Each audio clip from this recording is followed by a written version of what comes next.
নমস্কার বন্ধুরা, আমি চলে এসেছি আমার ছাদ বাগানে। দেখুন, আমি কিছু পুঁইশাক গাছ লাগিয়ে রেখেছিলাম ডাঁটা খাবো বলে। তা এই ডালগুলো, পুঁইশাকের ডগাগুলো খুব বড় বড় হয়ে গেছে। আর এগুলো তো আমি মাচা করব না, এগুলো আমি ডগা কেটে কেটেই খাবো। তাহলে এই ডগা যদি কেটে না দেই তাহলে কিন্তু ডালপালা বেশি বার হবে না।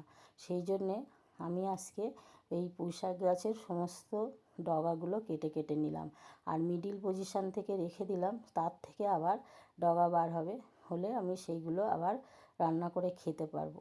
তা এইভাবে দেখুন, এক এক করে আমার সব পুঁইশাকগুলো কাটা হয়ে গেল। আর এই পুঁইশাকগুলো দেখতেও কিন্তু কত সুন্দর হয়েছে, কিন্তু এগুলোয় কিন্তু কোনো সার নেই। তা এইভাবে দেখুন কাটা হয়ে গেল। আর এইভাবে আমার নিজে হাতে বানিয়ে বিনা সারের সবজি যদি রান্না করে খাওয়া যায় আমার তো খুবই ভালো লাগে। কারণ কি বলুন তো, বাজারে সব কিছু ভেজাল আর সব সার, আমরা সারের জিনিস খাই। তা মাঝে মধ্যে যদি এরকম একটু নিজে হাতে বানিয়ে বাড়ির জিনিস খেতে পারি, খুবই ভালো লাগে। আপনাদের কেমন লাগে অবশ্যই জানাবেন। আর আমার এই ভিডিওটা কেমন লাগলো সেটাও কিন্তু জানাতে ভুলবেন না।